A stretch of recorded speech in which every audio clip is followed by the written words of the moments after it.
దేవుని నామానికి మహిమ కలుగును గాక. ఈ ఉదయకాల ధ్యానాలకు జూమ్‌లో చేరి వచ్చినటువంటి ప్రభునందు ప్రియమైన సహోదర సహోదరులందరికి కూడా ప్రభు నామములో వందనాలు తెలియజేస్తున్నాను. నా పేరు ఇస్రాయేల్ రాజు అండి.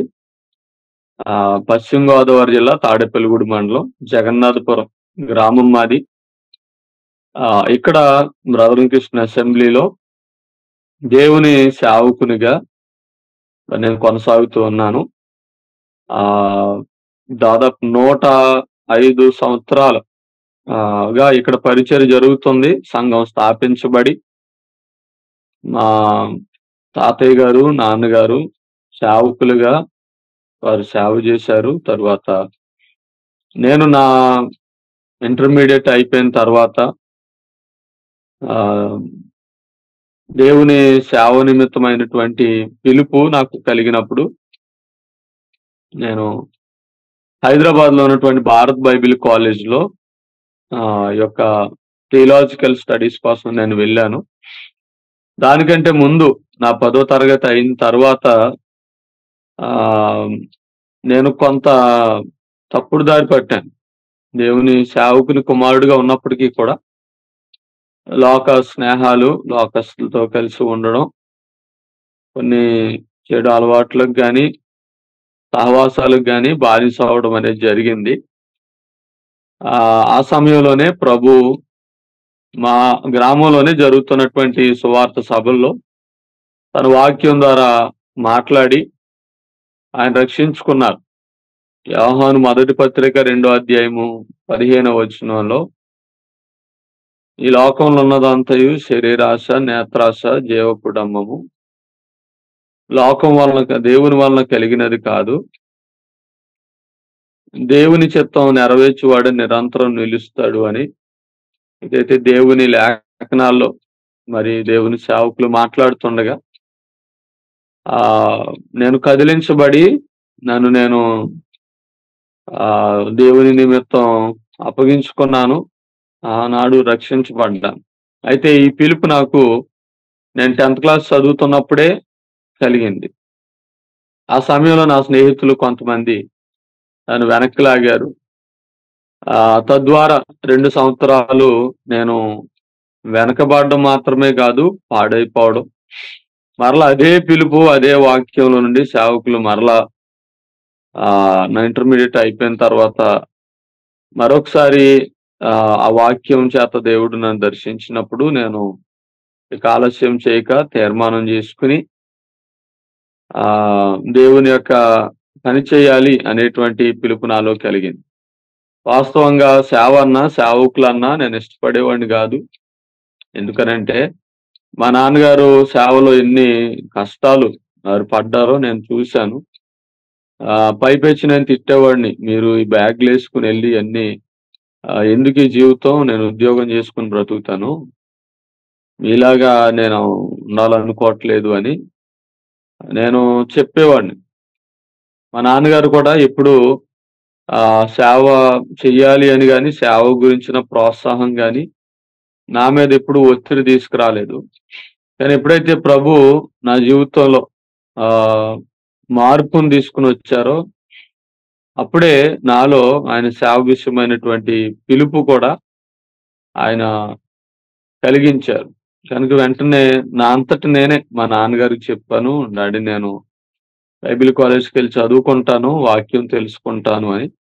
అలాగే 2008లో హైదరాబాద్‌లో ఉన్న భారత్ బైబిల్ కాలేజ్‌లో జాయిన్ అయ్యాను. 7 సంవత్సరాలు చదువుకుని ఎంటీహెచ్ వరకు కంప్లీట్ చేసి దేవుని సేవలో కొనసాగుతా ఉన్నాను.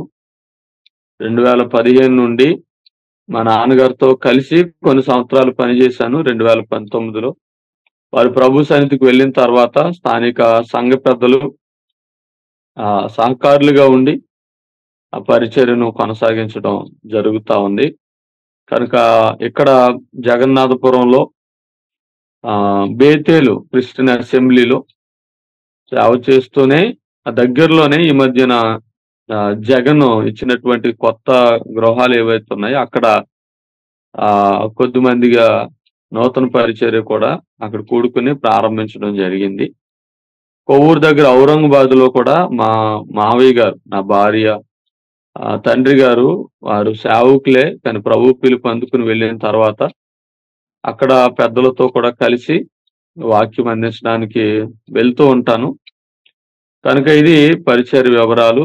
వివాహమైంది. నాకొక కుమార్తె ఉంది. యూకేజీ చదువుతా ఉంది. కనుక సేవ కొరకు, కుటుంబం కొరకు కూడా మీరందరూ తప్పక ప్రార్థన చేయాలని కోరుతా ఉన్నాను. అందరికీ వందనాలండి. కొద్ది నిమిషాలు మనం దేవుని వాక్యాన్ని ధ్యానం చేసుకుందాం. అన్న కరుణాకర్ గారు చెప్పినట్టుగా గలతీ పత్రికలో నుండి మనం ధ్యానించబోతా ఉన్నాం. అన్న మీరు బ్రదర్ ఇలా మాట్లాడాలని ఫోన్ చేసినప్పుడు అప్పుడే అన్న ఇది కంటిన్యూస్ గా చెప్పగలిగేది అయితే కనుక నేను ఏదైనా ఒక బుక్ లో నుండి మాట్లాడతాను అని చెప్పడం జరిగింది. వారు కూడా దానికి యాక్సెప్ట్ చేశారు. నన్ను ఈ యొక్క పరిచర్యలో పాలుభాగస్తునిగా చేసినటువంటి దేవునికి, అవకాశం ఇచ్చినటువంటి దేవునికి, అలాగే నన్ను ఆహ్వానించినటువంటి అన్నకు కూడా ప్రత్యేకంగా, ఈ పరిచర్యకు ప్రత్యేకంగా నా యొక్క వందనాలు తెలియజేస్తున్నాను. 10 నిమిషాలు దేవుని వాక్యాన్ని ధ్యానం చేసుకుందాం. గలతీ పత్రిక. ఈ గలతీ పత్రిక గురించి మనం చూస్తే మనందరికి తెలుసు, అపోస్తలుడైనటువంటి పౌలు ఈ పత్రిక రాశాడు అనేటువంటి క్లారిటీ మనకుంది. అయితే ఈ పత్రిక ఎందుకు రాశాడు అనంటే, 2 విషయాలు సాధారణంగా సంఘాలని పాడు చేసేటువంటివి, సంఘాలలో నష్టాన్ని తీసుకొచ్చేటువంటి 2 విషయాలు ప్రతి చోట కనిపిస్తా ఉంటాయి. ఒకటి లీగలిజం అంటాం, రెండవది లిబరలిజం అంటాం. లీగలిజం అనంటే న్యాయవాదం అంటారు. లిబరలిజం అంటే స్వేచ్ఛావాదం అంటారు. లీగలిజం అనేటువంటిది ఈ గలతీ సంఘం మీద కొంత నష్టాన్ని తీసుకుని వచ్చేటువంటి ఒక తప్పుడు బోధలను తీసుకుని వచ్చినటువంటి పరిస్థితి పౌలు గారు ఇక్కడ జ్ఞాపకం చేస్తూ ఉంటారు. ఏంటి లీగలిజం అనంటే, యూదులు యోధా మతపరమైనటువంటి ఆచారం గాని, వాళ్ళు యోధా మతపరంగా ఆచరిస్తూ వస్తున్నటువంటి విధానాలు ఏవైతే ఉంటాయో వాటిని ఆధారం చేసుకుని సంఘంలో చాలా నష్టాన్ని తీసుకుని వచ్చారు. అంటే వాళ్ళు అనుకున్న మతపరమైనటువంటి విధానాలు జరగాలి, అవే కొనసాగాలి, వాటి ద్వారానే మరి ఏ వ్యవస్థ అయినా, లేదంటే మరి ఏ విధమైనటువంటి ఆధ్యాత్మిక మార్గమైన స్థితి అయినా ఆ యోధ మత విధానాల ద్వారా మాత్రమే మరొక విధానం కొనసాగాలి తప్ప, దాన్ని పక్కన పెట్టి లేదా అది మరుగు చేయబడి ఒక నూతన ఆధ్యాత్మిక విధానాన్ని లేకపోతే క్రైస్తవ మార్గాన్ని కొనసాగించడం అనేటువంటి దాన్ని ఇక్కడ గలతీలో ఉన్నటువంటి కొంతమంది వీళ్ళని యోధ మత చట్టాన్ని అనుసరించేటువంటి వాళ్ళు అని అంటారు. సో వీళ్ళు ఈ సంఘంలో కొన్ని తప్పుడు బోధలను సమస్యలను తీసుకొచ్చారు. గలతీ సంఘంలో ఉన్నటువంటి పునాదుల మీద లేదా పునాది సిద్ధాంతాల మీద ఈ అబద్ధ బోధకులు దాడి చేశారు. ఆ విషయం తెలుసుకున్నటువంటి పౌలు గారు ఈ పత్రికను వారికి రాస్తున్నటువంటి వాడిగా కనిపిస్తా ఉన్నాడు. ఏంటి ఆ సమస్య అంటే, యేసుక్రీస్తు ప్రభు వారి యొక్క సువార్తను మార్చివేసి, అంటే దాన్ని త్రిప్పివేసి వేరొక సువార్త అనంటే ధర్మశాస్త్రము నుండి విడుదల పొందాలి అనేటువంటి మాట సువార్త చెప్తూ ఉంటే, ధర్మశాస్త్రాన్ని యోధా మత సాంప్రదాయాల్ని పాటించాలి అని మరలా వీళ్ళు వెనక్కి తీసుకువెళ్ళేటువంటి వేరొక సువార్త లేకపోతే వేరొక విధానాన్ని, మోషే ధర్మశాస్త్ర ప్రకారము సున్నతి పొందాలి అనేటువంటి పాత నిబంధన చట్టాన్ని, మత విధానాన్ని ఇక్కడ ప్రమోట్ చేస్తూ వచ్చారు. గలతీ పత్రిక మొదటి అధ్యాయము 6-7 వచనాల్లో పౌలు గారు ఆ విషయాన్ని ప్రస్తావిస్తాడు. అపోస్తుల కార్యములు 15వ అధ్యాయంలో కూడా మొట్టమొదటి యెరూషలేము కౌన్సిల్ జరిగినప్పుడు అక్కడ ఈ విషయం ప్రస్తావనలోనికి వస్తుంది. ఇది ఆ ఈ ఈ మతపరమైనటువంటి విధానం, ధర్మశాస్త్రాన్ని పాటించాలి. అన్యులైన యేసు ప్రభువుని నమ్ముకోవాలంటే సున్నతి పొందిన తర్వాతే వాళ్ళు యేసుక్రీస్తుని విశ్వసించి సంఘంలో చేర్చబడాలి. సున్నతి అనేది మ్యాండేటరీ. ధర్మశాస్త్ర సంబంధమైన క్రియలు అనేటువంటివి మ్యాండేటరీ, ఖచ్చితంగా చేయాల్సిందే అనేటువంటి ఒక తప్పుడు విధానాన్ని పౌలు గ్రహించినప్పుడు ఇది సంఘానికి నష్టం జరుగుతుంది అనే సంగతి ఆయన తెలుసుకున్నాడు. వెంటనే రక్షించబడినటువంటి విశ్వాసులకు, గలతీ ప్రాంతంలో ఉన్నటువంటి విశ్వాసులందరికీ కూడా ఈ యొక్క పత్రిక రాస్తా ఉన్నాడు. అంత మాత్రమే కాదు, మరొక సమస్య ఇక్కడ ఉంది. అదేంటంటే పౌలు యొక్క అపోస్తలత్వం మీద వీరందరూ కూడా ఒక తప్పుడు సమాచారాన్ని ఇచ్చారు. ఏంటి అనంటే పౌలు అపోస్తలుడు కాదు అని నిందలు వేశారు. అలాగే పౌలు యొక్క అపోస్తలత్వం యెరూషలేములో ఉన్నటువంటి వారు రుజువు చేయలేదు అన్నట్టుగాను, పౌలు యొక్క అపోస్తలత్వము అది సరైంది కాదు, తనంతట తానేదో పెట్టేసుకున్నాడు అనేటువంటి ఒక అనుమానాన్ని అక్కడ ఉన్నటువంటి సంఘాల్లో ఈ అబద్ధ బోధకులు నింపారు. దానికి సమాధానంగా కూడా ఈ పత్రిక రాశాడు. క్రీస్తులో నిజమైనటువంటి స్వాతంత్ర్యం ఏమిటో కూడా చెబుతూ ఈ పత్రిక రాశాడు. కనుక to verify his apostleship and the gospel of justification by faith, ఇవి రెండు కూడా మెయిన్ థీమ్స్ అన్నమాట. విశ్వాసం ద్వారా నీతిమంతులుగా తీర్చబడడం అనేటువంటిది ప్రాముఖ్యంగా పత్రికలో కనిపిస్తుంది. రెండోది పౌలు యొక్క అపోస్తలత్వంను రుజువు చేసుకోవడం అనేటువంటిది కూడా ఈ పత్రికలో ప్రాముఖ్యంగా మనకు కనిపిస్తుంది. మొదటి అధ్యాయం మొదటి వచనంలోనే మనం చదివితే, మనుషుల మూలముగానైనను ఏ మనుషుల వలనైనను కాక యేసుక్రీస్తు వలనను ఆయనను మృతులలో నుండి లేపిన తండ్రి అయిన దేవుని వలనను అపోస్తులుడిగా నియమించబడిన పౌలను నేను అంటున్నాడు. పౌలు గారి పత్రిక రాశారు అనడానికి మొదటి వచనంలోనే ఆధారం కనిపిస్తా ఉంది. ఆ తర్వాత 5వ అధ్యాయము 2వ వచనం కూడా మనం చూస్తే ఇక్కడ కూడా పౌలు గారు మాట్లాడుతూ అంటున్నాడు, ఈ ఈ యొక్క సమస్యను గురించి ప్రస్తావిస్తూ, చూడుడి, మీరు సున్నతి పొందిన ఎడల క్రీస్తు వలన మీకు ప్రయోజనమేమీ కలగదని పౌలని నేను మీతో చెప్పుచున్నాను. ధర్మశాస్త్రం యావత్తు ఆచరింపబద్ధుడై ఉన్నాడని సున్నతి పొందిన ప్రతి మనుషునికి నేను మరలా దృఢముగా చెప్పుచున్నాను. మీలో ధర్మశాస్త్రం వలన నీతిమంతులను తీర్చబడి వారెవరో వారు క్రీస్తులో నుండి బొత్తిగా వేరు చెయ్యబడి ఉన్నారు, కృపలో నుండి తొలగిపోయి ఉన్నారు. యాలయనగా మనం విశ్వాసము గలవారమై నీతి కలుగునను నిరీక్షణ సఫలమగునని ఆత్మ ద్వారా ఎదురు చూచుచున్నాం. ఒకటి, పౌలు అపోస్తలుడే అనేటువంటి విషయం మొదటి అధ్యాయం మొదటి వచనం. రెండవది 5వ అధ్యాయం 2వ వచనం, విశ్వాసం ద్వారా నీతిమంతులం అవుతున్నాం. ధర్మశాస్త్రం ద్వారా నీతిమంతులం అయి ఉంటే గనక సువార్త సత్యములో నుండి మనం తొలగిపోయినట్టు అని మూల అంశాలుగా పౌలు గారు ప్రస్తావిస్తా ఉన్నాడు. ఈ పత్రిక దాదాపుగా క్రీస్తు శకము 48 నుండి 55 ఆ ప్రాంతంలో రాసి ఉండవచ్చు అని మరి వేదాంతవేత్తలు చెప్తూ ఉన్నారు. 2వ లేదా 3వ మిషనరీ జర్నీలో ఈ పత్రిక గలతీ సంఘానికి పౌలు గారు రాసి పంపించుండవచ్చు అనేటువంటి విషయాన్ని కూడా చెప్తున్నారు. అంతియోకయలో నుండి రాశాడు ఈ పత్రిక. పౌలు గారు అంతియోకయలో ఉన్నప్పుడు రాశాడు. ఇక సంఘ స్థాపన విషయానికి వస్తే పౌలు గారు తన మొదటి మిషనరీ యాత్రలోనే ఇక్కడ సువార్త పరిచర్య చేసి సంఘాన్ని స్థాపించాడు. ఇది రోమా పరిపాలిత ప్రాంతం. ఈ రోమా పరిపాలిత ప్రాంతంలో గలతీ పట్టణం ఇది దక్షిణ ప్రాంతంలో ఉంది.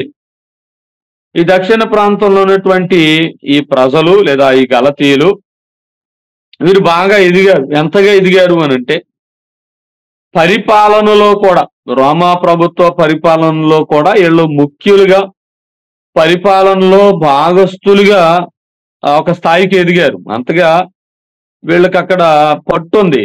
కనుక ప్రాంతీయంగా వారికి చాలా పలుకుబడి గాని, పట్టు గాని ఉన్నటువంటి వ్యక్తులు. క్రీస్తు శకం 48, 49లో పౌలు మొదటిసారిగా ఇక్కడ ఈ ప్రాంతాన్ని దర్శించాడు. ఇక్కడ సంఘాన్ని స్థాపించాడు. అపోస్తలుల కార్యములు 13వ అధ్యాయంలో ఈ సంఘ స్థాపన వివరాలు మనకు కనిపిస్తాయి. ఆ మాటలు కూడా చదువుకుందాం. అపోస్తలుల కార్యములు 13వ అధ్యాయము 14వ వచనం నుండి 14వ అధ్యాయము 23 వచనాల వరకు ఉన్నటువంటి సందర్భాలు. ఆయన ఇక్కడ ఈ దాదాపు ఈ గలతీ ప్రాంతం అంతా కూడా తిరిగి సువార్త పరిచయం చేసినటువంటి సంగతి మనకు స్పష్టంగా కనిపిస్తా ఉంటది.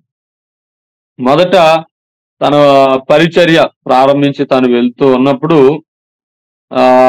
ఇకోనియా అనేటువంటి ప్రాంతానికి ఆయన వెళ్ళినట్టుగా మనం చూస్తాం.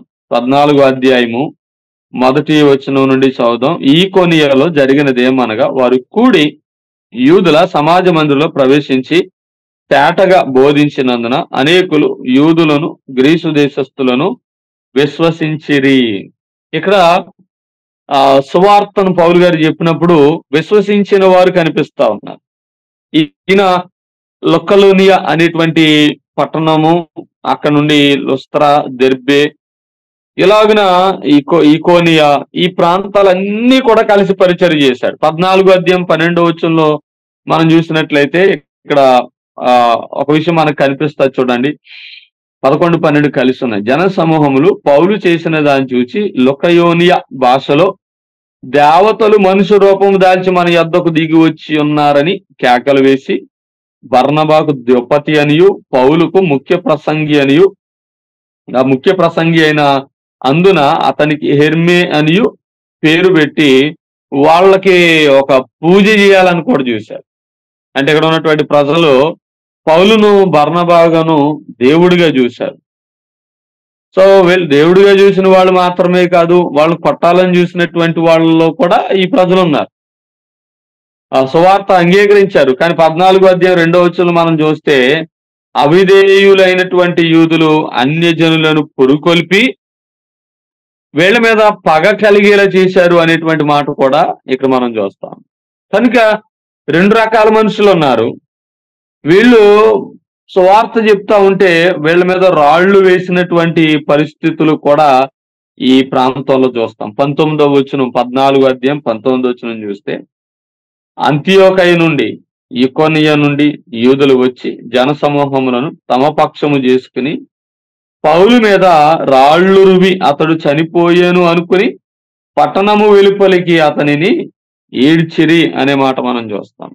పౌలు గారు చనిపోయాడు అని అనుకుని ఆయన కొట్టినటువంటి సందర్భం, కొట్టి రాళ్లతో కొట్టి చనిపోయాడు అనుకుని విడిచిపెట్టినటువంటి సందర్భం కూడా మనకు కనిపిస్తాం.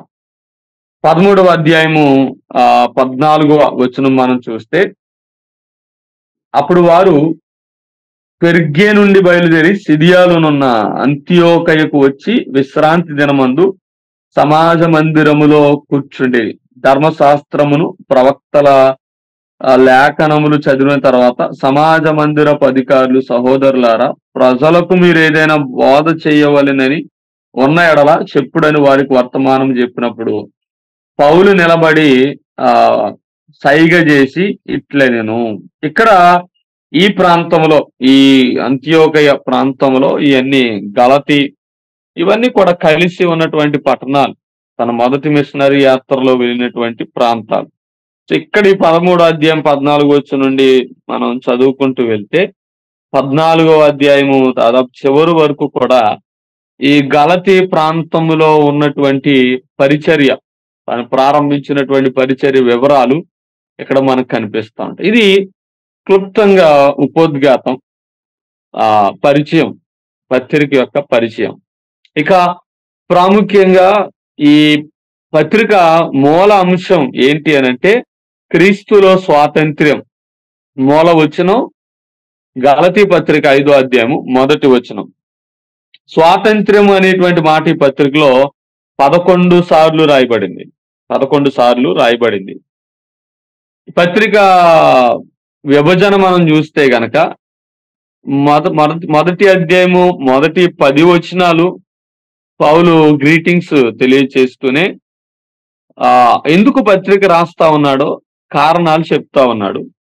తర్వాత 11వ వచనము 2వ అధ్యాయం 14వ వచనం వరకు పౌలు యొక్క అపోస్తలత్వము యొక్క రుజువుని చెప్తూ ఉన్నాడు. ఆ తర్వాత 2వ అధ్యాయము మొదటి 14 వచనాల్లో తన అనుభవాన్ని కూడా పంచుకుంటా ఉన్నాడు. 2వ అధ్యాయం 15 నుండి 4వ అధ్యాయం 31 వరకు కూడా విశ్వాసం ద్వారా నీతిమంతులం అవుతాము అని చెబుతూ ధర్మశాస్త్రం గురించి, విశ్వాసం గురించి క్లుప్తమైనటువంటి వివరణ సంఘానికి ఇస్తున్నటువంటి వాడుగా మనం చూస్తాం. చివరికి 5వ అధ్యాయం 1వ వచనం నుండి 6వ అధ్యాయం 10వ వచనం వరకు దాసత్వము నుండి స్వతంత్రులమగుట, అది పాపదాసత్వం గాని ధర్మశాస్త్ర సంబంధమైనటువంటి క్రియల వలన గాని విడుదల పొందడం, దేవుని ఆత్మ చేత నడిపించబడడం లేకపోతే శుద్ధి చేయబడడం అనేటువంటి అంశాలు రాస్తూ చివరి 6వ అధ్యాయం 11 నుండి 18 వచనాలు ముగింపు మాటలు పౌలు గారు తెలియచేశాడు. ఇది గ్రంథ విభజన, పత్రిక విభజన ఈ రీతిగా. ఇక అసలు ధ్యానంలోనికి మనం వచ్చినట్లయితే మొదటి అధ్యాయము మొదటి 10 వచనాలు మనకు సమయం అనుకూలించిన కొలది ఆ 10 వచనాల్లో ఉన్నటువంటి సంగతులు ఎంత మేరకు ప్రభు మనకి సమయం ఇస్తే అంత మేరకు కూడా మనం ధ్యానం చేసుకున్నాం. మొట్టమొదటి అధ్యాయము గలతీ పత్రిక 1వ వచనం. మనుషుల మూలముగానైనను ఏ మనుష్యుని వలనైనను కాక యేసుక్రీస్తు వలనను ఆయన మృతులలో నుండి లేపిన తండ్రి అయిన దేవుని వలనను అపోస్తులుడిగా నియమింపబడిన పౌలను నేనును నాతో కూడా ఉన్న సహోదరులందరూ గలతీలోనున్న సంఘములకు శుభమని చెప్పి రాయినది. తండ్రి అయిన దేవుని నుండి మన ప్రభు అయిన యేసుక్రీస్తు నుండి మీకు కృపయు సమాధానము కలుగునుగాక. మన తండ్రి అయిన దేవుని చిత్త ప్రకారము క్రీస్తు మనలను ప్రస్తుతపు దుష్ట కాలంలో నుండి విమోచింపవలనని మన పాపముల నిమిత్తము తను తాను అప్పగించుకొనెను. దేవునికి యుగయుగములకు మహిమ కలుగునుగాక. పౌలు సాధారణంగా ఇతర పత్రికల్లో మనం చూస్తే ఆయన రాసేటువంటి విధానం కొంత వేరుగా ఉంటది. ఆయన గ్రీటింగ్స్ లేకుండా సంఘాన్ని, సంఘంలో ఉన్నటువంటి వారిని పరిశుద్ధులు అని గాని, పెద్దలు అని గాని, పరిచారకులు అని గాని చెప్పకుండా సంఘంలో ఉన్నటువంటి వారికి శుభాలు తెలియచేయకుండా పత్రిక సాధారణంగా ఆయన ప్రారంభించలేదు ఎక్కడా కూడా. ఈ గలతీ పత్రిక మనకు కొంత వినూత్నంగా అనిపిస్తుంది, కొంత వేరుగా అనిపిస్తుంది. అదేంటంటే ఈ పత్రికలో పౌలు మాట్లాడుతూనే అంశంలోనికి వచ్చారు. అంటే మెయిన్ విషయం, సంగతి ఏదైతే ఉంటుందో దానిలోనికి ఆయన వచ్చి మాట్లాడుతూ ఉన్నాడు. శుభాలు గాని, కృతజ్ఞతలు గాని తెలియచేయలేదు. నేరుగా సంఘంలో ఉన్నటువంటి తీవ్రమైనటువంటి సమస్యను ప్రస్తావిస్తూనే మాట్లాడుతున్నాడు. కానీ మొదటి వచనంలోనే ఏమంటున్నాడు అంటే, మనుషుల వలన కాదు గాని, ఏ మనుషుని మూలంగా కాదు గాని, యేసుక్రీస్తు వలనను ఆయన మృతుల్లో నుండి లేపిన తండ్రి అయిన దేవుని వలనను అపోస్తులుగా నియమించబడిన పౌలు. అంటే తన అపోస్తలత్వపు అధికారాన్ని, ద అథారిటీ ఆఫ్ హిజ్ అపోజిల్షిప్, దాన్ని ఆయన మొట్టమొదటిగా చూపిస్తా ఉన్నాడు. అంటే ఇక్కడ మనం గమనించుకోవాల్సింది ఏంటంటే, అక్కడ ఆయన అపోస్తలత్వం మీద ఎంత తీవ్రమైనటువంటి అనుమానం గాని, వ్యతిరేకత గాని అబద్ధ బోధకులు పుట్టించారో మనకు తెలిసిపోతాం. కనుక పౌలు ఆ విషయాన్నే మాట్లాడుతూ ఆ తర్వాత అంటాడు, నాతో కూడా ఉన్న సహోదరులందరూ గలతీలో ఉన్న సంఘాలకు శుభమని చెప్పి రాస్తున్నాము. మొట్టమొదటిగా తాను అపోస్తులుడును అని నొక్కి చెప్పుతూ, తర్వాత తనతో ఉన్నటువంటి వారందరితో కలిసి తన శుభాలు అక్కడ తెలియజేస్తున్నటువంటి వాడుగా మనకు కనిపిస్తూ ఉన్నాడు. కనుక మొదటి 3 వచనాలు తన పరిచయంతో పాటు తన శుభాలు తెలియజేస్తూ ఉన్నాడు. అపోస్తులుడిగా నియమించబడడం అనేటువంటి విషయాన్ని మనం చూస్తే గనక పౌలు గారు ఒక చక్కటి స్పష్టత ఇస్తూ ఉన్నాడు. ఈ స్పష్టత ఈ రోజుల్లో ఉన్నటువంటి సంఘాలకు గాని సేవకులకు గాని అవసరమై ఉంది. ఎందుకనంటే యేసుక్రీస్తు కూడా మత్తయి సువార్త 10వ అధ్యాయము 40వ వచనంలో ఆయన ఒక విషయాన్ని ప్రస్తావిస్తూ ఉన్నారు. మత్తయి సువార్త 10వ అధ్యాయము 40వ వచనాన్ని మనం చదివినట్లయితే, మిమ్మును చేర్చుకొనివాడు నన్ను చేర్చుకొనును, నన్ను చేర్చుకొనివాడు నన్ను పంపిన వానిని చేర్చుకొనును అంటా ఉన్నాడు. మిమ్మును చేర్చుకున్నటువంటి వాడు నన్ను చేర్చుకుంటాడు, నన్ను పంపిన వానిని కూడా చేర్చుకుంటాడు అంటున్నాడు.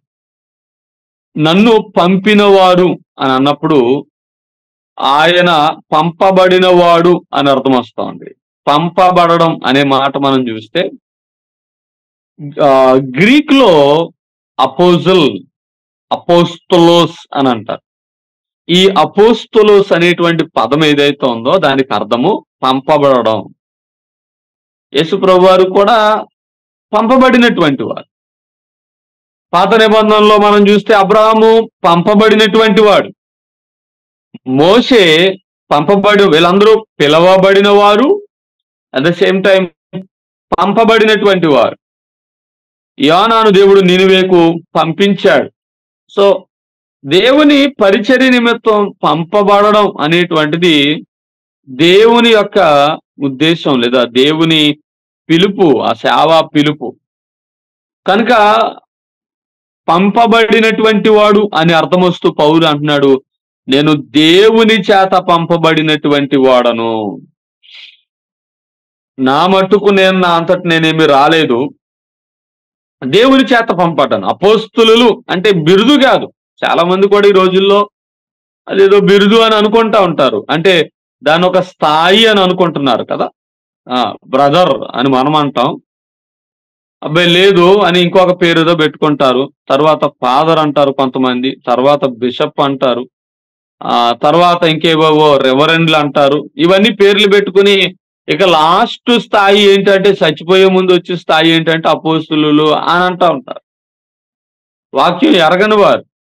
పంపబడిన ప్రతి వారు దేవుని చేతే పంపబడుతున్నారు. అయితే ఎవరు అపోస్తులు? దానికి రుజువు ప్రమాణాలు ఉన్నాయి. యేసుక్రీస్తు ప్రభువారి యొక్క పునరుత్థానాన్ని చూసిన వారే అని అన్నారు. మనం చూస్తాం అపోస్తుల కార్యముల 6వ అధ్యాయంలో యోధాస్థానంలో మరొకరిని ఏర్పాటు చేసుకోవాలి అని అనుకున్నప్పుడు ప్రమాణాలు ఇచ్చారు. ఆ ప్రమాణాలు ప్రకారం ఉన్నటువంటి వాళ్ళు అపోస్తులు అవుతారు. అలాగైతే పౌలు గారికి ఆ పునరుత్థానుడైనటువంటి క్రీస్తు యొక్క దర్శనాన్ని పొందుకునేటువంటి ప్రత్యేకమైనటువంటి అవకాశం వచ్చింది. మనం 9వ అధ్యాయంలో స్పష్టంగా చూస్తాం. అపోస్తుల కార్యంలో ప్రభువారు పంపుతా ఉన్నాడు, నువ్వు వెళ్ళు, నేను నువ్వు ప్రత్యేకపరిచాను, నా నిమిత్తము, నా పని నిమిత్తము ప్రత్యేకపరిచాను, అన్యజనులలో సువార్త ప్రకటించడానికి నేను నిన్ను ప్రత్యేకపరిచాను, రాజులు ఎదుట అధికారులు ఎదుట నేను నిన్ను నిలబెట్టబోతా ఉన్నాను, నేను పంపిస్తూ ఉన్నాను అని ప్రభువారి యొక్క స్వరము, ఆయన దర్శనము పౌలుకు కలగడం మనం చూస్తాం. తద్వారా తాను అపోస్తులుడిగా పిలువబడ్డాడు. తన అపోస్తలత్వాన్ని యెరూషలేములో ఉన్నటువంటి సంఘము పెద్దలు మొదట వారు ఎరుగకపోయినా తరువాత ఆమోదించినట్టుగా కూడా మనం చూస్తాం. కనుక ప్రత్యేకమైనటువంటి పని కొరకు పంపబడినటువంటి వారే అపోస్తలుడు అనేటువంటి అర్థము ఇక్కడ మనం చూస్తాం. మత్తయి సువార్త 10వ అధ్యాయము 2వ వచనం కూడా చూడండి. మొదటిసారిగా ఆ 12 మంది అపోస్తలుల పేర్లు ఏవనగా అని అంటున్నాడు.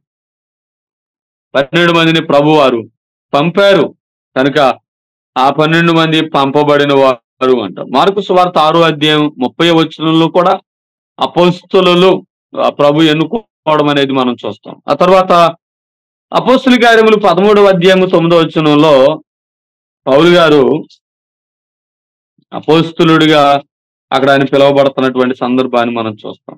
అపోస్తుల కార్యం 13వ అధ్యాయం 9వ వచనం. అందుకు పౌలు అనబడిన సౌలు పరిశుద్ధాత్మతో నిండిన వాడై అతని తెరిచూచి, సమస్త కపటముతోనూ సమస్త దుర్మార్గముతోనూ నిండినవాడ, అపవాది కుమారుడా, సమస్త నీతికి విరోధి, నీవు ప్రభు యొక్క తినని మార్గములు చెడగొట్టుట మానవా, ఇదిగో ప్రభువు తన చెయ్యి నీ మీద ఎత్తి ఉన్నాడు, నీవు కొంతకాలం గుడ్డివాడవై సూర్యుని చూడకుందు అని చెప్పాను. వెంటనే మబ్బును చీకటిని కమ్మెను. గనుక అతడు తిరుగుచు ఎవరైనాను చెయ్యి పట్టుకుని నడిపించురా అని వెదకుచుండెను. అంతటా అధిపతి జరిగిన దాన్ని చూసి ప్రభు బోధకు ఆశ్చర్యపడి విశ్వసించాను. ఇక్కడ గారడీవాడైనటువంటి బర్ యేసు అనేటువంటి ఒక యూదుడు అన్నాడు. ఇతడు ఇక్కడ మనం చూసినట్లయితే గనక దేవుని మాటలు పౌలు బోధిస్తూ ఉంటుండగా దేవుని తిన్నని మార్గాల నుండి మమ్మల్ని తొలగించేస్తున్నావా అని అక్కడ అబద్ధం చేసుకుని ఉన్నప్పుడు ఎలుమ అనేటువంటి పేరు అక్కడ గారడీవాడు అని అర్థం వచ్చేటువంటి వ్యక్తి ఆ అధిపతిని విశ్వాసం నుండి తొలగించాలి అనేటువంటి ఆలోచన కలిగినప్పుడు పౌలు ఇక్కడ మాట చూస్తా ఉన్నాం. పౌలు అనబడినటువంటి సౌలు పరిశుద్ధాత్మతో నింపబడి అనేటువంటి మాట మనం చూస్తాం. దేవుని ఆత్మచేత నింపబడి ఒక కార్యం చేశాడు. ఏంటి ఆ కార్యం అనంటే, నువ్వు దేవుని తిన్నని మార్గాలకు వ్యతిరేకంగా వస్తున్నావు గనక నువ్వు సూర్యుని చూడలేవు అని అన్నప్పుడు అతను బ్లైండ్ అయిపోయాడు. తన కళ్ళు కనిపించడం మానేశాయి. అతని యొక్క అపోస్తలత్వపు అధికారానికి అది సూచనగా కనిపిస్తాం. ఎందుకనంటే ప్రభు చేసినటువంటి క్రియలు వీళ్ళు చేస్తారని ప్రభు వీరికి అప్పగించినప్పుడు పేతురు గాని, యాకోబు గాని, యోహాను గాని, పౌలు గాని, ఫిలిప్పు గాని, వీళ్ళెవరైతే ఆనాడు ఆదిమ అపోస్తలులు ఉన్నారో వారు ఆ పునాది పరిచర్యలో భాగంగా ఎన్నో అద్భుతాలు వారు చేశారు. పౌలు కూడా పిలవబడిన వాడు, పంపబడిన వాడు, అపోస్తులలో ఒకడు అని చెప్పడానికి రుజువు దేవుని చేత అనేక కార్యములు, దేవుడు తన చేత అనేక కార్యములు జరిగిస్తూ వచ్చాడు.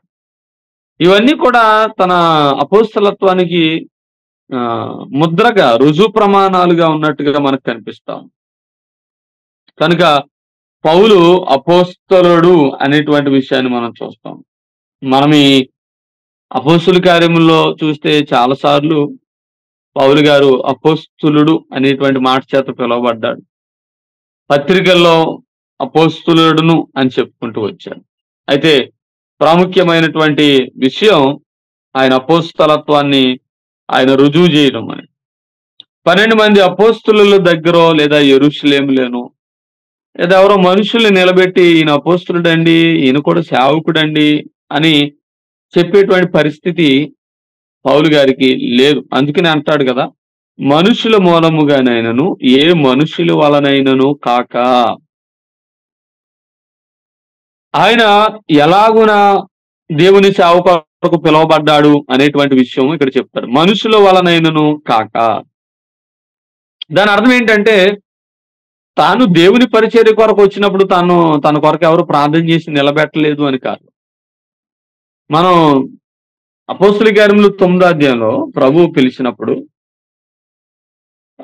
ప్రభు స్పష్టంగా తను చేయాల్సినటువంటి పని చెప్పే ముందు ఒక చాటు పంపిస్తాడు. చూడండి 9వ అధ్యాయము 5వ వచనం. ప్రభువా నీవు ఎవరు అని అడగగా, నేను నీవు హింసించున్న యేసును, లేచి నువ్వు పట్టణంలోకి వెళ్ళుము, అక్కడ నీవు ఏమి చేయవలెనో అది నీకు తెలియపరచబడును అన్నాడు. అయితే 10వ వచనంలో, దమస్కులో అననీయ అని ఒక శిష్యుడు ఉండెను. ప్రభు దర్శనమందు అననీయ అని పిలవగా అతడు, ప్రభువా ఇదిగో నేనున్నాను. అందుకు ప్రభువు నువ్వు లేచి తిన్నని దనబడిన వీధికి వెళ్లి యోదాను అని ఇంటి వద్ద తార్సువాడైన సౌలు అని వాని కొరకు విచారించుము, ఇదిగో అతడు ప్రార్థన చేయుచున్నాడు. అతడు అననీయ అని ఒక మనుషుడు లోపలికి వచ్చి తాను దృష్టి పొందినట్లు తన మీద చేతులు ఇచ్చి ఉంటుట చూచి ఉన్నాడని చెప్పాను. అయితే అన్నీ అంటాడు, ప్రభువా ఇతడు యెరూషలేములో నీ పరిశుద్ధులకు ఎంతో కీడు చేశాడు, అనేకుల వల్ల నేను విన్నాను అనంటే, ఇక్కడ నీ నామం బట్టి ప్రార్థన చేసే వారందరినీ బంధించడానికి వచ్చాడు అని చెప్తే, అందుకు ప్రభు అంటాడు, నీ వెళ్ళు, అన్యజనులు ఎదుట, రాజులు ఎదుట, ఇశ్రాయేలు ఎదుట నా నామం భరించుటకు ఇతడు నేను ఏర్పరుచుకొనిన సాధనమై ఉన్నాడు. ఇతడు నా నామము కొరకు ఎన్ని శ్రమలు అనుభవించవలెనో నేను ఇతనికి చూపుదునని అతనితో చెప్పాను. తర్వాత అన్ని వెళ్ళాడు. పౌలు మీద చేతులుంచి, సహోదరుడా, మార్గములో నువ్వు వచ్చిన నీకు కనబడిన ప్రభు అయిన యేసు నువ్వు దృష్టి పొంది పరిశుద్ధాత్మతో నింపబడినట్లు నన్ను పంపి ఉన్నాడని చెప్పి అప్పుడే లేచి కన్నులుండి పొర రాలగా దృష్టి కలిగి లేచి బాప్తిసం పొందెను. తరువాత ఆహారం పుచ్చుకొని బలపడెను. పిమ్మట అతడు దమస్కులో ఉన్న శిష్యులతో కూడా కొన్ని దినములు ఉండెను. ఇక్కడ పౌలు అపోస్తలత్వానికి రుజువు ఉంది. పిలవబడిన వాడు, పంపబడిన వాడు అనే దానికి ఏంటి ఆ రుజువు? అననీయ. అననీయకి ఎలా తెలుసు అంటే ప్రభువే చెప్పాడు. గమనించండి, ఒక వ్యక్తి ఆ సేవకు పిలవబడుతున్నాడు అనేటువంటి విషయం ఆ ఒక్క వ్యక్తికే ప్రభు చెప్పడు. సంఘానికి గాని, సంఘంలో ఉన్నటువంటి ముఖ్యులకు గాని ప్రభు తప్పక చెప్తాడు. ఈ రోజుల్లో సంఘాలతో సంబంధం లేకుండా సేవకులు బయలుదేరుతున్నారు. విచారకరం. మన సంఘాల్లో ప్రాముఖ్యంగా ఈ ఈ ఈ విధమైనటువంటి సమస్య అనేది మనకు కనిపిస్తాం. చాలా పెద్ద సమస్యగా నేనైతే చూస్తాను. ఎవరికి వారు ఒక బ్యాగ్ తగిలించుకోవడం, బ్రదరు సేవకు వచ్చానండి అని చెప్పి పిలవడం. ఎవరు పిలిచారయ్యా నిన్ను ఎవరు ఆమోదించారు? సంఘ ఆమోదం ఉండదు, పెద్దల ఆమోదం ఉండదు. చూడండి, ప్రభు అన్నాడు, పౌలు నువ్వు పలానా చోటకి వెళ్ళు అని అనగానే వెళ్ళాడు. అననీయను కూడా పిలిచి అన్నాడు, ఇగో పలానా వ్యక్తి ఉన్నాడు, అతను ప్రత్యేకపరచు. నేనే సువార్త పని కొరకు ప్రత్యేకపరుచుకున్నాను, నువ్వు తనను ఒక సువార్థికునిగా గుర్తించు అని చెప్పినప్పుడు అననీయ అన్నాడు, అతని సాక్ష్యం గురించి మాట్లాడతా. అయ్యా, అతనైతే సంఘాన్ని చెరిపేవాడు కదా, సంఘాన్ని హింసించడానికి పత్రికలు తీసుకుని వచ్చాడు కదా అని అన్నప్పుడు ప్రభువు అంటున్నాడు, లేదు లేదు, నేను అతను ఏర్పరచుకున్నాను. నా నిమిత్తము రాజుల ఎదుట, యూదుల ఎదుట, ఇశ్రాయేలీల మధ్య ఒక సాధనంగా పనిచేయబోతున్నాడు. అన్ని జనులకు సువార్త చేయడానికి నేను ఏర్పాటు చేసుకున్నాను. ప్రభు ఏమంటున్నాడో తెలుసా? సౌలు, ఇదిగో మార్గములో నువ్వు ఎవరినైతే చూసావో, ఏ ప్రభువునైతే నువ్వు చూసావో ఆయనే నన్ను పంపించాడు. రుజువు చూడండి ఎంత స్పష్టంగా ఉంది. ఆయనకు చెప్పాడు, ఈయనకు చెప్పాడు. పౌలు ప్రభువును చూశాడు అనేటువంటి వాస్తవం పౌలు ఒక్కడికి మాత్రమే తెలియదు, అననీయ సాక్షిగా ఉన్నాడు. పౌలు సువార్తకు పంపబడ్డాడు దేవుని చేత అనే దానికి పౌలు తనంతట తన సాక్ష్యం ఇచ్చుకోవట్లేదు, అననీయ ఉన్నాడు. అంత మాత్రమే కదా, అక్కడ చివరిలో 18వ వచనంలో మనం చూస్తే 19వ వచనంలో దమస్కులో ఉన్న శిష్యులతో కూడా, అంటే విశ్వాసులతో కూడా సాక్ష్యం కలిగి ఉన్నాడు. అననీయ ఒక్కడే ఉండడు. అననీయతో పాటు అక్కడ ఉన్న విశ్వాసులు, సహోదరులు ఎవరో ఒకరు పౌలు వచ్చేసరికి అక్కడ ఉండుంటారు. వీరందరూ సాక్షులు. నేనేమంటానంటే, ఒక వ్యక్తి సేవకు పిలవబడడం అనేటువంటిది అది చాలా ప్రత్యేకమైన విషయం. చాలా అది పవిత్రతతోటి దేవుని అధికారంతో కూడినటువంటి విషయం. ఏమండి, నేనేదో నా అంతటి నేను సేవకు వచ్చేస్తున్నాను, ఏదో ఎక్కడో చదువుకున్నానండి, ఎక్కడో నేర్చుకున్నానండి, పలానా బ్రదర్తో కలిసి తిరిగేవాడినండి, నేను కూడా కొన్ని మాటలు చెప్పగలనండి, బ్రదర్ నేను సేవకుడినేనండి. ఎలా అయ్యా సేవకుడు నువ్వు? ప్రభు పిలుపు నీవు అక్కడికి మాత్రమే తెలిసిందా? సాధారణంగా ఒక వ్యక్తి సేవ పట్ల ఆసక్తి కలిగి ఉన్నాడు, ప్రభు అతను పిలుస్తూ ఉన్నాడు అనే సంగతి ఎలా తెలుస్తుంది అంటే, మొట్టమొదట సంఘం గుర్తిస్తుంది. అతని ఆసక్తి, అతని మార్పు, అతనికి దేవుడిచ్చిన కృపావరాలు అతడు సంఘంలో కనుపరచడం ద్వారా సంఘం అతని గుర్తించి సేవకు నిలబెట్టడం అనేటువంటిది, సంఘము ద్వారా సిఫారసు చేయబడడం, కమెండేషన్ జరగడం అనేటువంటిది ప్రాముఖ్యమైన విషయం. ఈ రోజుల్లో సేవా ప్రతిష్టలు, సేవా అభిషేకాలు అనేటువంటి వస్తా ఉన్నాయి. మంచిదే. ఎవరు అంటే పలానా పెద్ద దైవజనుడు, ఫలానా ఆయన చేశాడంట, పేరు మోసినటువంటి వాడు, ఆయన వచ్చి ఈయన్ని అభిషేకించాడంట. ఏంటి అభిషేకం ఏంటి? మనందరం దేవుని ఆత్మచేత అభిషేకించబడిన వాళ్ళమే. మరలా వ్యక్తులు వచ్చి ప్రతిష్ఠించాల్సినటువంటి అవసరం లేదు. వాస్తవంగా వాక్యంలో మీరు ఎక్కడ చూసినా. అయితే పౌలును కూడా అపోస్తలుల కార్యాలను మనం చూస్తే అతని పని కొరకు ప్రార్థన చేసి బర్నబా అపోస్తలులకు పరిచయం చేసినప్పుడు అక్కడ ఉన్న పేతురు వాళ్ళందరూ కూడా ఆమోదించి ప్రార్థన చేశారు. అయితే ఒక విషయాన్ని గమనించాలి. ఈ రోజుల్లో నేనేమంటున్నాను అంటే, ప్రభు పిలుపు లేకపోయినా కూడా బడా సేవకులు అనబడినటువంటి వాళ్ళు సంఘములో సాక్ష్యాన్ని గాని, సంఘములో అతని ఆమోదం గాని ఉన్నదా లేదా తెలుసుకోకుండా ఎక్కడో ఒక చోట నిలబెట్టేసి ప్రార్థన చేసేసి ప్రతిష్ఠించేసాము అంటున్నారు. అలా జరుగుతున్నాయి. అన్ని చోట్ల అని నేను అనట్లేదు, కొన్ని చోట్ల జరుగుతున్నాయి. కొన్నిసార్లు ఎలా జరుగుతుందంటే స్థానిక సంఘాల్లో సేవకుడికి తెలియకుండా మరో చోట వీళ్ళని సేవకుడు అని ప్రతిష్ఠించి నిలబెట్టేటువంటి పరిస్థితులు కనిపిస్తా ఉన్నాయి. విచారకరం.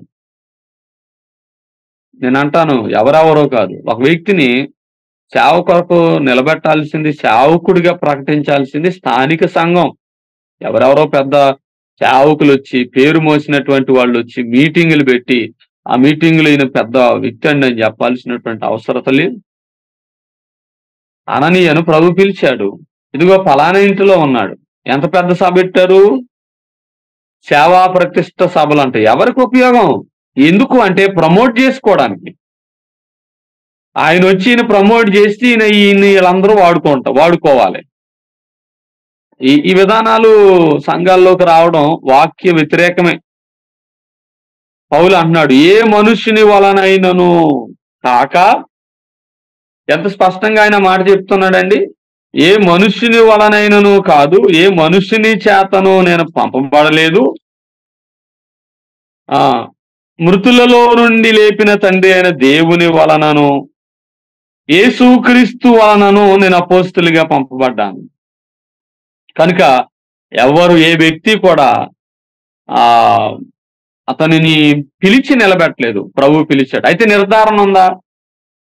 పౌలు తనంతట తాను చెప్పుకోవడం మాత్రం నిర్ధారణ ఉంది. అననీయ ఉన్నాడు, అననీయతో పాటు దమస్కులోని శిష్యులు ఉన్నారు. కనుక నిర్ధారణ అవసరమే, మనుషుల నిర్ధారణ అవసరమే. అయితే ఎవరు నిర్ధారణ చేయాలంటే స్థానిక సంఘం. ఎవరెవరో అతని సాక్ష్యం తెలియనోళ్ళు, అతని వ్యవహారం తెలియనోళ్ళు, స్థానిక సంఘంలో పరిచర్య వివరాలు అతని ఆసక్తి తెలియని ఎవరో వచ్చి చేయడం అనేది సరికాదు. ఒకవేళ స్థానిక సంఘం పిలుచుకుని ఎవరినైనా సేవకుని, స్థానిక సేవకుడు ఆమోదించి ఫలానా వ్యక్తిని మనం సేవ కొరకు పంపిద్దాం, కనుక ఒక మంచి దైవజనుడిని పిలిచి ప్రార్థన చేయించి అతనిని సేవ కొరకు అప్పగిందాం అని అనుకుంటే దానిలో ఏ విధమైనటువంటి తప్పు లేదు. కానీ మా ప్రాంతంలో ఇది ఎక్కువైపోయింది. అప్పుడే ఆయన ఎక్కడో కనిపిస్తా ఉంటాడు, తర్వాత బ్యాగ్ వేసుకుని వస్తాడు. ఏంటి బ్రదర్? బ్రదర్ నేను సేవకు వచ్చానండి. ఆ సంఘాన్ని అడుగుతా ఉంటాను నేను ఎప్పుడైనా. ఆ సేవకుల్ని అడుగుతాడు, ఏంటి బ్రదర్ అంటే, ఏమోనండి ఆడు బ్యాగ్ వేసుకుని బయలుదేరాడు, మాకు ఇలా తలపోటుగా ఉన్నాడు, మా సంఘంలో ఉండడం, బ్యాగ్ వేసుకుని ప్రతి ఆదివారం ఒక్కో చోటకి వెళ్ళిపోతా ఉంటాడు, నేనే సేవకుడిని అని చెప్తా ఉంటాడు, మీటింగ్స్ ఎక్కడ జరిగిన వెళ్ళిపోతా ఉంటాడు, నేను సేవకుడిని బ్రదర్ అని చెప్తా ఉంటాడు అని ఆ స్థానిక సంఘ పెద్దలు గాని సేవకులు గాని బాధపడేటువంటి పరిస్థితులు కనిపిస్తాను. కనుక వీటి విషయమై జాగ్రత్తగా ఉండాలి సంఘం. కానీ పౌలు ఇక్కడ అంటా ఉన్నాడు, మనుషుల వల్ల నేను పొందలేదు కానీ దేవుని ప్రత్యేక పిలుపు వలన కలిగింది అని 12వ వచనంలో అంటున్నాడు. చూడండి, 11-12. మనుషుల సహోదరులారా, నేను ప్రకటించిన సువార్త మనుషుని యోచన ప్రకారమైనటువంటిది కాదు గాని క్రీస్తు కాదని మీకు తెలియజెప్పుచున్నా. మనుష్యుని వలన దాన్ని నేను పొందలేదు, నాకెవడు దాన్ని బోధించలేదు, కానీ యేసు క్రీస్తు బయలుపరచుట వలననే నాకు లభించింది. నేను చెప్పే బోధ కూడా నా సొంతం కాదు. గమనించండి, పిలుపు సొంతం కాదు, బోధ సొంతం కాదు, దేవుని వలన కలిగినటువంటిది. కనుక పౌలు ఈ విషయాలు చెప్తూ 2వ వచనంలో సంఘానికి వందనాలు చెప్తూ ఉన్నాడు. తనతో ఉన్న వారి పేర్లు చెప్పలేదు కానీ సంఘానికి వందనాలు అని చెప్తూ 3-5 వచనాల్లో విమోచన యేసు క్రీస్తు ద్వారా జరిగింది అని, అది దేవుని చిత్తమని, అందుకే ఆయన తన్ను తాను అప్పగించుకున్నాడు అనేటువంటి వాస్తవాన్ని పౌలు గారు చెప్తూ దేవుని నామానికి మహిమను తెలియచేస్తూ మొదటి 5 వచనాల్లో తన ఉపోద్ఘాతాన్ని ముగిస్తున్నటువంటి వాడుగా కనిపిస్తున్నాడు. కనుక ప్రభునందు ప్రియమైన సహోదర సహోదరుల, ఈ గలతీ పత్రిక విశిష్టమైనటువంటిది, చాలా ప్రాముఖ్యమైనటువంటిది. మార్టిన్ లోథర్ ఎవరైతే రిఫార్మేషన్ తీసుకుని వచ్చారో ఆయన ఈ పత్రికలో 5వ అధ్యాయం మొదటి వచనం ద్వారానే రిఫార్మ్ అయ్యాడు. క్రీస్తులో స్వతంత్రం కనుక ప్రభు స్వతంత్రం ఇచ్చాడు. పిలవబడ్డం అంటే ఏంటో తెలుస్తా ఉంది. విశ్వాసం ద్వారా నీతి అంటే ఏంటో తెలిసింది. కనుక ఈ మొదటి 5 వచనాల్లో పౌలు యొక్క అపోస్తలత్వం యొక్క రుజువు చూసాం. దేవుని చిత్తమైతే మిగిలిన విషయాలు మరొక రోజు వచ్చే వారం మనం ధ్యానం చేసుకున్నాం. చదవబడిన మాటలు, ధ్యానించిన అంశాలు ప్రభు తన వినికిడిలో మనందరి నిమిత్తమై దీవించి ఆశీర్వదించును గాక. ఆమేన్. దేవుడి మాటలు దీవించును గాక. వందనాలు.